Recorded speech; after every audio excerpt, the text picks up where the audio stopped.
wasanii wetu na waibaji tumehuzunishwa sana ya kwamba wamekuwa wasaliti ya jamii. Ati wameitwa pale Karen juzi na huyu mtu anaitwa Mr. Moneybags.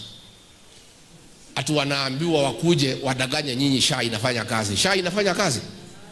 Na wakamwambia ati watakuja kuambia nyinyi. Ati watuambie barabara zinajengwa. Atuambie masomo naenda mzuri. Mimi nimeketi na wazee jana usiku.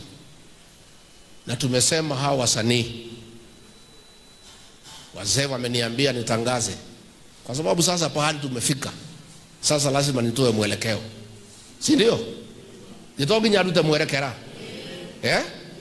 Hawa wasanii wameenda pale kwa huyo jamaa.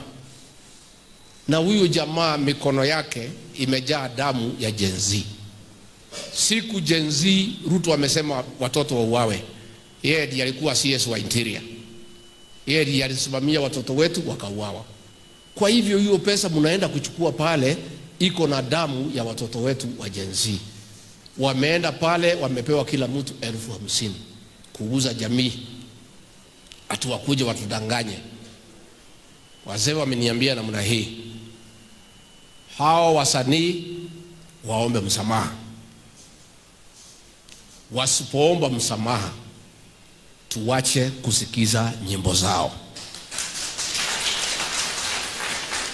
Number 2, zile entertainment joint wanaenda wasiitwe huko tena. Na wewe kama ni mwenye klabu ukiita huyo mtu, customers wahame waende pahali ingine. Tena ile mtandao you unfollow them. Si ndio? You unfollow them. Because wameenda kuchukua shilingi 50,000. Na pahali wanaenda entertainment, wale watu wameenda pale kwa sababu akili imechemuka kwa sababu ile Kasongo ametusumbua. Wanaenda kuwatubuiza ndio akili zitulie. Hao wameenda kukaa na wale watu ambaye wametuumiza, wametuletea hizo shida. So you unfollow those artists, those who don't apologize to the community. And entertainment joint owners, you stop inviting them.